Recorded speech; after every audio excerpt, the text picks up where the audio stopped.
جو لوگ اللہ پر ایمان لائیں، کہیں کہ ہمارا رب اللہ ہے، پھر اس پر جم جائیں، ان پر فرشتوں کا نزول ہوتا ہے۔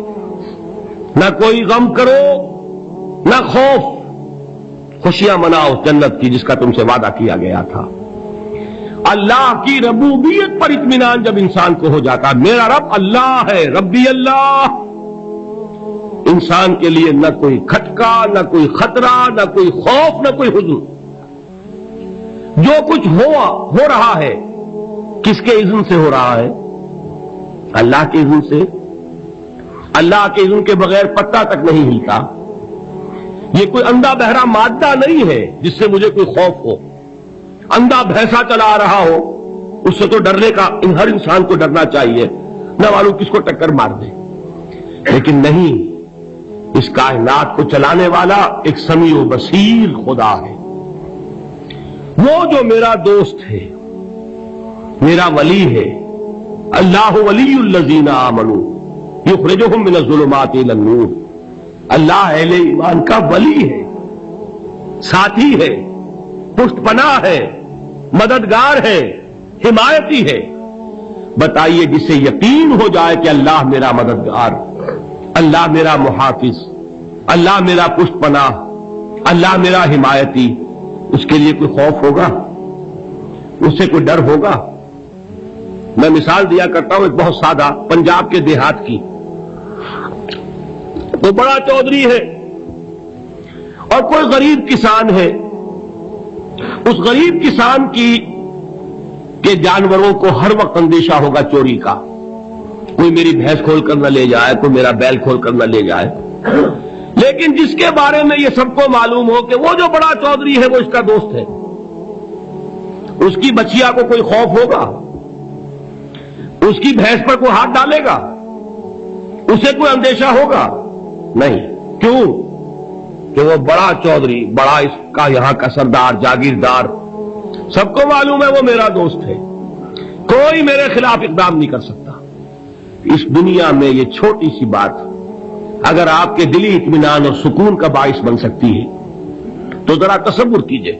میں لفظ تصور استعمال کروں گا صرف اس لیے کہ اس کا ہم جس کو کہتے ہیں ادراک اور شعور کر نہیں سکتے، اگر کے ساتھ کر سکتے۔ اگر یقین ہو کہ اللہ میرا مددگار اور یقین ہو کہ اللہ ہر آن میرے ساتھ ہے، پھر کوئی خوف، کس کا خوف؟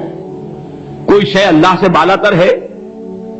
کوئی قوت اس سے زیادہ طاقتور ہے؟ کوئی اس کے ارادے کو بدلنے والا ہے؟ کوئی اس کی مشیت کے آڑے آنے والا ہے؟ یہی بات ہے جو حضور نے فرمائی۔ یہ ایمان کا حاصل ہے لب لباب، کہ دیکھو اچھی طرح اس بات کو ذہن نشین کر لو، اگر تمام انسان مل کر تمہیں کوئی نقصان پہنچانا چاہے نہیں پہنچا سکتے مگر جو کچھ اللہ نے لکھ دیا ہو، اور تمام انسان مل کر تمہیں کوئی نفع پہنچانا چاہے نہیں پہنچا سکتے مگر وہ شے جو اللہ نے طے کر دی۔ آپ پھر میں کہوں گا ذرا طاری کیجئے، اسے فرض کیجئے، اسے سوچئے۔ اگر اس حدیث پر ہمارا دل ٹھکا ہوا ہو تو کسی سے ڈر ہوگا؟ یہ مجھے نقصان نہ پہنچا دے، یہ میری رپورٹ خراب نہ کر دے، یہ میری انکریمنٹ نہ رکوا دے، یہ میرا یہ نہ بگاڑ دے، یہ میرے یہ نقصان نہ پہنچا دے۔ اس کا ڈر، اس کا ڈر، اس کا خوف، اس کی خوشامد، اس کے لیے جا کر طرح طرح سے اپنی عزت نفس کو ذلیل کروانا اس کے سامنے، یہ سب کچھ کیوں کرتا ہے انسان؟ جب سمجھتا ہے کہ اس کے ہاتھ میں میرا کوئی نفع ہے، اس کے ہاتھ میں میرے لیے کوئی ضرر ہے، یہ مجھے کوئی غضب پہنچا سکتا ہے، یہ مجھے کوئی نقصان پہنچا سکتا ہے، یہ میرا کوئی کام بنا سکتا ہے، یہ میری کوئی ضرورت پوری کر سکتا ہے، اسی کا نام شرک ہے۔ جہاں آپ نے یہ سمجھا کہ غیر اللہ کے اندر کوئی طاقت موجود ہے وہی شرک ہے۔